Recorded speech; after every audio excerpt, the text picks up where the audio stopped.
Hello BookTube. We're continuing with my 2023 library tour for reasons that pass my understanding, and we have moved on to an entire floor-to-ceiling bookcase that is devoted to romance novels. So you genre snobs can skip this video. You can just skip it completely. There isn't anything else, and there isn't going to be anything else for a few more videos. So if you're looking at this and knowing that it's all romance and you're saying this doesn't interest me at all, then you should skip the video.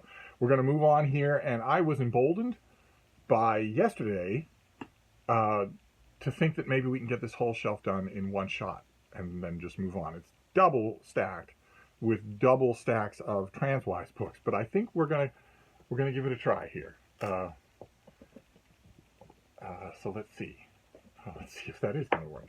So we have, first of all, we have Emily Hendrickson, The Colonial Upstart, from back when these were, just ordinary drawn covers and with relatively close to period accuracy in terms of the costume and also a lot of the internals. A lot of these indulge in a great deal of Regency era slang. Now, quite a few of you, some of you, you romance fans, emailed me in horror that I was throwing these things on the floor when I was going through them.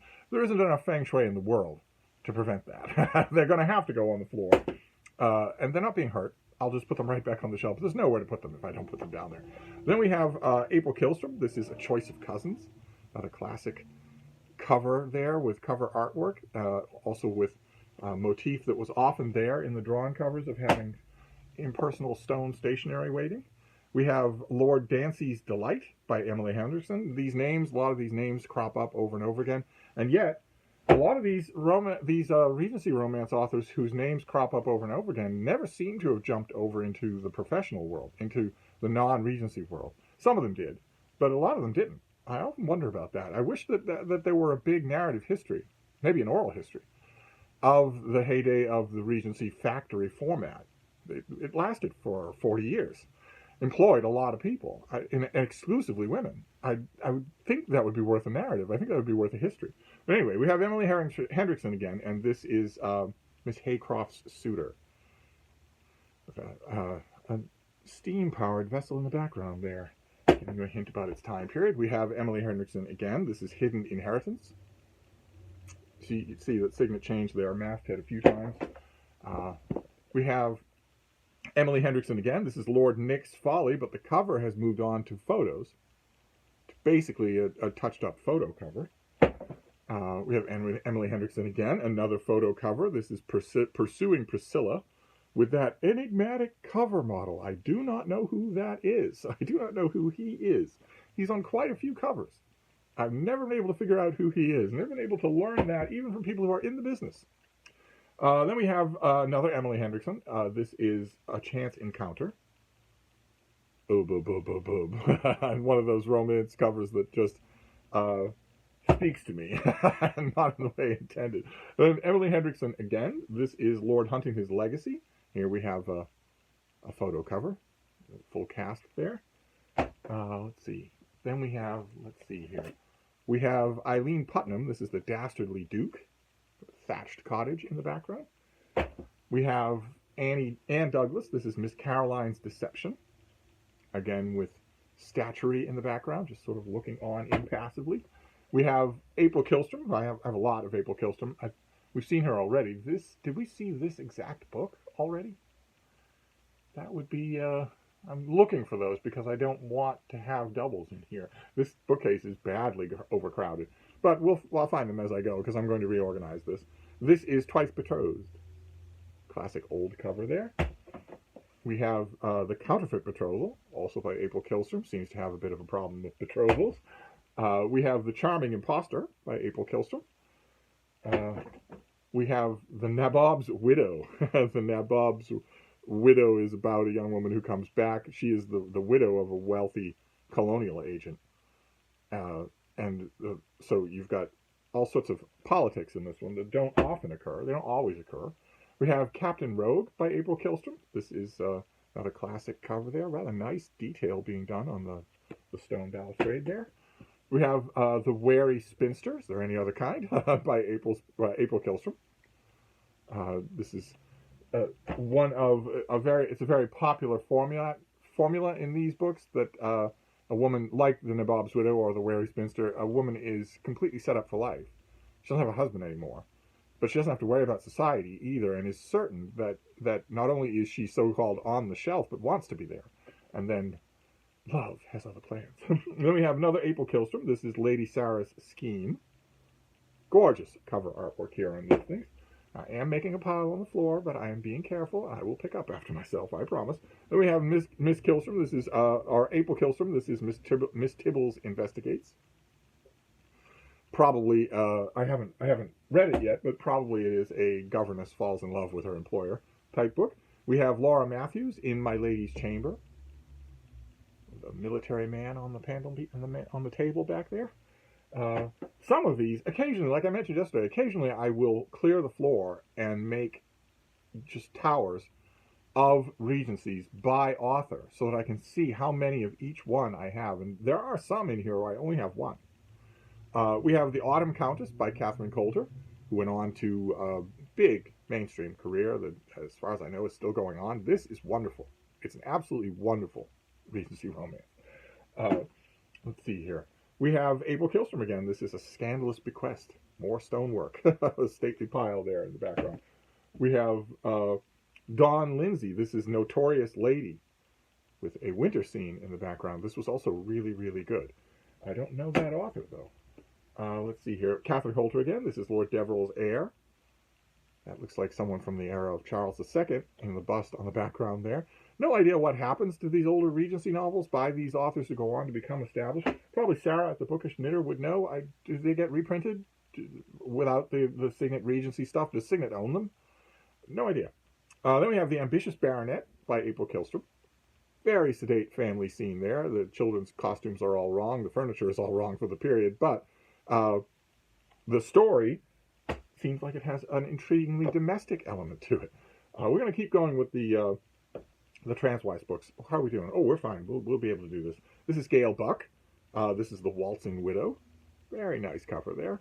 A little bit beaten up. Some of these things were got very cheap at a library sale in Vermont. Then we have The Fleeing Heiress by Gail Buck. Again with that mystery model. No idea who he is. Somewhere out there, someone's got to know. There's got to be a database somewhere of every man who's ever been on a Regency cover. Then we have Carla Kelly. This is Libby's London Merchant. Could it be that we have a Regency romance in which the male protagonist is not a member of the landed gentry? We have Carla Kelly again with This Ring, giving him a haircut. Totally wrong, but it's meant to intrigue you, not meant to be historically accurate.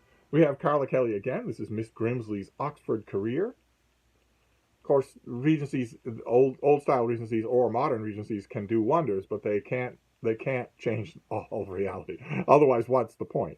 Otherwise, if you enter into an alternate reality like the Bridgerton TV show, Miss Grimsley could not have had an Oxford career. Unfortunately, who knows what scholars we missed. We have Carla Kelly again. This is Miss Milton Speaks Her Mind. A perspicacious child in the background there. We have Anne Barber. I think I have plenty by her. This is Step in Time. And that creepy old guy that looks like Rumpole Bailey in the background is this is a time travel romance. Very rare for these Signet Regencies to have any kind of supernatural element in them. I only know of two. This one and one other called, I think, My Lady Ghost. Then we have Eileen Putnam, Reforming Harriet. Thinking she's not going to need much in the way of reforming. Let's just keep going here. Let's see. A little bit of sticking. There's no ripping going on here. Don't worry. We have Lord Rathbone's Flirt. Again, a winter scene. Sometimes those were timed. That cover art was timed to coincide with the season when the book would be appearing in bookstores. We have Gail Buck again, A Chance Encounter. Rather pretty cover. Let's see here. We have Gail Buck again. This is Lord Darlington's Darling. The wordplay is happening right there in the title. Gail Buck again. This is The Righteous Raquel. You can tell from the cover artwork here that Gail Buck had a career that spanned years. And I think I probably have every one of her books. This is Willowswood Match by Gail Buck. I have to confess, going through these things is really tempting me to read a few of them. They're great palate cleansers. Then we have A Magnificent Match by Gail Buck. Once again, is he not a member of the landed gentry? He seems to to be a professional soldier. We have Sheila Walsh, The Diamond Waterfall. Very staid cover. Just not meant to intrigue. Just some of them weren't. They were just meant to sit there. Who knows what kind of... That's another story on its own, another narrative history on its own, is how these things were produced. Month after month after month, year after year. It's just amazing. Sheila Walsh here. We have The Runaway Bride. Sailing ship in the background. Let's see here. Sheila Walsh again, The Incomparable Miss Brady. Also a winter scene. Very nice covers here. Let's see here. Sheila Walsh again. We have Kate and the Marquess. With this obnoxious, you're buying this fresh. You have not read this before. We have Sheila Walsh again, Lord Gilmore's Bride. Seems to me we're not dealing with a Regency romance there. Is that true? A lot of times they won't tell me. Let's take a look and see. Yeah, this had an earlier title. This was once called A Fine Silk Purse. Looks Georgian to me. I have to dig into it and see, and we don't have that kind of time. We want to move on here. We have Sheila Walsh again, the notorious nabob. So he is now it's not the nabob's widow, it's the nabob himself.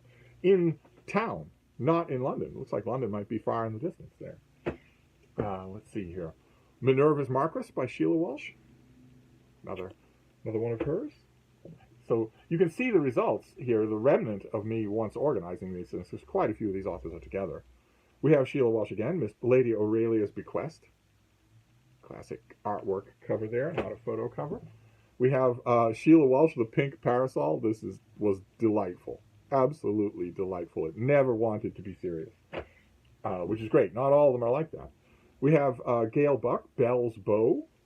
She's playing a musical instrument for him. He's not looking at her, or is not seated towards her for some reason. We have Gail Buck again. This is The Hidden Heart. Horses peeking over the wall there. And those are all the Transwise books. Now we're just going to keep going. Just going to keep going here. Carla Kelly, Marianne's Christmas Wish. A Christmas Regency. They go hand in hand, and often they are marketed that way. So then we have Catherine Kingsley, A Dishonorable Proposal. This is set with country cottages way in the background and looks different. There's like I said, the packaging sometimes looks different. It went through a few perturbations there. Let's just get rid of these there. Then we have The Duke's Double by Anita Mills, with a country house there and roses twining on the gatepost. Despite the title, most of these old Regencies do not stoop to things like identical twins or anything like that. Most of them are better than that. Then we have Miss Drayton's Downfall by Patricia Oliver, with, once again, the guaranteed freshness thing there. We have Patricia Oliver again, Broken Promises. I'm pretty sure we've already seen this. I'll have to look. Once I'm done, I will look. I want to prune out doubles, obviously, because I do not need doubles here. I've got plenty of books as it is. Patricia Oliver one more time. This is The Colonel's Lady. Let's see here. Another Patricia Oliver, The Unsuitable Match. This is Barbara Metzger. I know I have a lot of Barbara Metzger, and I really like her.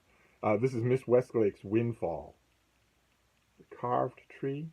Will you marry me is carved on the tree. Barbara Metzger again, A Debt to Delia. Once again, he looks like he's in the armed services, not a member of the landed gentry. Very interesting. We have Barbara Metzger again, Saved by Scandal. A child on the cover. Always a bit of a buzzkill, but you never know. We have Barbara Metzger again. This is Miss Treadwell's Talent. Just a Regency party scene there. Then we go on to Martha Kirkland. I think I have a lot of Martha Kirkland. This is To Catch a Scoundrel. Those all black swans? That defies the odds. Let's see here. The Ruby Necklace by Martha Kirkland. Standard thing. Some of these were falling apart. I had to reinforce them, but most of them not. Most of them are really sturdy. Martha Kirkland again. This is The Artful Heir. Scenic waterfall on the back on the cover there. We have another nabob. This is Martha Kirkland's The Secret Nabob. And then is that it for Kirkland? I believe so. So we move. A lot of these authors are together. That's good. We're just going to blast through them here. We have A Marriage of Convenience by Barbara McAllister, or Barbara Allister, which will, there's the vicar, having married them, but always A Marriage of Convenience turns into a marriage of love. That always happens. Mischievous Matchmaker by Barbara Allister. A nice country scene there. Completely different artist. We have The Temporary Husband by Barbara Allister. Probably another marriage of convenience type thing. We have A Moment of Madness by Barbara Allister with a fox hunting scene in the painting on the background there. As you can see, the age of the men lowers. The men get younger the further forward in time you go in Regency romances. The gap between the man and the woman shrinks until they're the same age. Then we have The Wicked Corinthian by Eileen Jackson. That would be a piece of Regency slang. We have Carla Kelly again. This is Miss McVinney's London Season, with heroic stature and also a military man, and it's extra big. It's thicker than most Regencies usually are. We have Lord Richard's Daughter by Joan Wolfe, who's a very more statuary there. Joan Wolfe is very, very good from these old Regency romances. She's a very cerebral author in a way. I mean, the Regencies, they're very much writing to a type, and she knows that, and she's not ignoring that, but they're very good. We have A Difficult Truce by Joan Wolfe. We have The Rebellious Ward by Joan Wolfe. Very nice background there. Very nicely done. We have A London Season by Joan Wolfe. We have my favorite of her books, Margarita. Just the backstory of the main character, the heroine of this book alone, just her backstory alone would be worth a 400-page novel. But we don't get it. We get it just sketched in so that we can get her on with her story. We have The American Duchess by Joan Wolfe. A Double Deception by Joan Wolfe. The bird house there in the background. Let's see here. We move on to April Kilstrom again. This is The Widower's Folly. Fairly static cover there. Let's see here. An Improper Companion, also by April Kilstrom. I grab these Regencies whenever I can find them. I think I'm probably done. I don't think I'm going to encounter a great treasure trove of them anymore. Another April Kilstrom. This is The Reluctant Thief. It's a photo cover, and as you can see, he's getting younger. The age gap is shortening. Photo covers are later in time. We have Lady Sarah's Scheme. We have already seen this. We do not need two Lady Sarah's Schemes. Off it goes. We have A Country Miss by Emily Hendrickson in a greenhouse there. We have The Gallant Lord Ives by Emily Hendrickson. Again, with a completely different cover artist there. Very photorealistic. We have Miss Wyndham's Escapade by Emily Dickinson, assuring you that it's the first time in print. She's trying her hand at painting. We're doing fine. We're going to move on here. We're going to keep going. Okay, then we have another author who went on to mainstream success, Mary Balow. But she wrote a ton of Regency romances. I would argue that she cut her teeth and learned her craft, churning out these Regency romances, and they're quite good. They show already the skills that would make her popular. So here we have Christmas Bell, again the pairing of Regency and Christmas that is so popular. We have The Trysting Place. This is very, very good. Probably my favorite Mary Balow old-style Signet Regency romance is The Trysting Place. Let's see here. An Unacceptable Offer. She did all of these things before she moved on. We have An Unlikely Duchess. No period costume, but that's all right. We're not here to compare notes. We have A Precious Jewel. Fairly static cover with lilies in the background. We have The Notorious Rake. Lightning bolt striking the stately pile in the background. Let's see here. I have all these together. I might as well keep them together. We have A Certain Magic. Country house there, late Tudor style. Who knows how the artist did these things? Did they have picture books or whatever?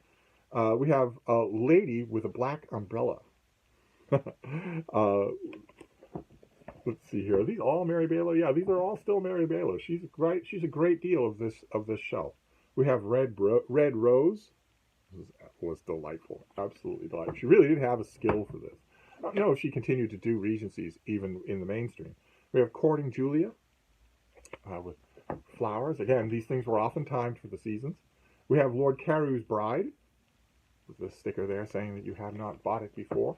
These things were often timed to the seasons, and I could kick myself because I probably saw a million of them and didn't get them. I could have been buying these things. I wouldn't have to worry about rebuying them, but I was still a snob at the time. So the Counterfeit Betrothal, lovely spring cover there, just delightful. This is all still Mary Baylow. We have The Ungrateful Governess. The nerve of her. There they are out ice skating. We have The Incurable Matchmaker. Gigantic country pile in the background there. But she's probably the incurable matchmaker. We have a Snow Angel. A problem with the wheel of the carriage. Often a device in Regency romances is that something will go wrong with the carriage. We have Gentle Conquest. I seem to remember really liking this one too. I haven't read all of the Mary Baylows, but some of the ones that I have, they really stick in my mind. We have The Obedient Bride. This is winner of the 1988 Romantic Times Reviewer's Choice Award for Best Regency Author. Back when Romantic Times still existed, oh my. How many of you romance fans remember Romantic Times? I know Sarah does. I loved it. Once the scales fell from my eyes, I loved it. How I wish it still existed. Then we have The Double Wager. Quite a bit going on there. We've got a gazebo, a strolling couple, a pair of swans. They're in a carriage. She's got a picnic basket. Geez, make up your mind. And that is it for Mary Baylow. Then we move on to Elizabeth Hewlett. Who I have a few Elizabeth Hewitts. I have an Innocent Deception. Let's see here. The Worth Inheritance. That's also a fairly common thing in these books, is that, you know, there'll be an inheritance of some kind. There'll be a legacy of some kind. Marriage by Consent. Elizabeth Hewitt we're going to continue with here. This is Airs and Graces. Very rare ampersand in a Regency title. We have A Private Understanding. He's quite the young thing, isn't he? with his opera glass there. Elizabeth Hewitt, we're continuing. Broken Vows. Very static cover there, but with a recognizable landmark in the background, so we know that it's in town. And finally, The Fortune Hunter. Again, with statuary in the background looking on while they do whatever they're doing. Then we're just going to move on. We're almost done here. This is great. This is fantastic. We have Nancy Butler, The Discarded Duke. This is a cover model that I do not need identified. I know this identity of that fellow quite well. How he got work, I don't know. Margaret Somerville, Scandal's Daughter. The classic drawing.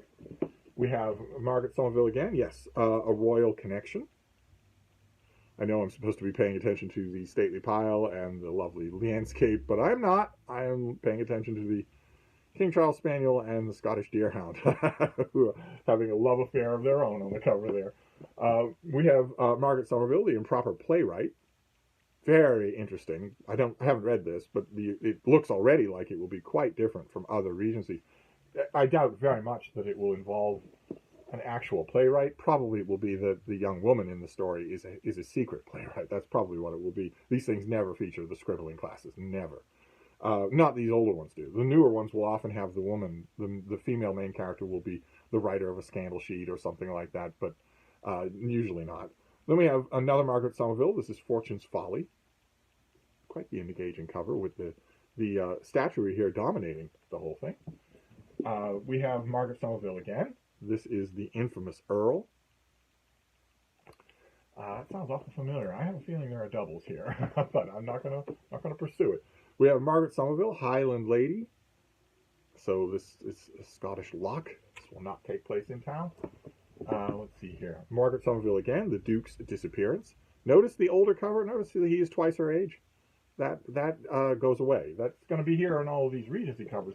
But we have a lot of romances to cover that are not Regencies, and that fad ends completely. And then finally, another Margaret Somerville, The Wicked Wager, which really does need to be reinforced if it's going to be read.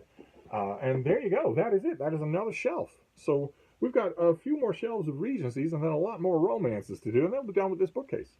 But anyway, that's great. Fantastic. I didn't think this would be so easy. I'm going to pick up now. I'm going to clean up the floor. I'm not going to leave everything down there, but I will wrap this up, and I will be back.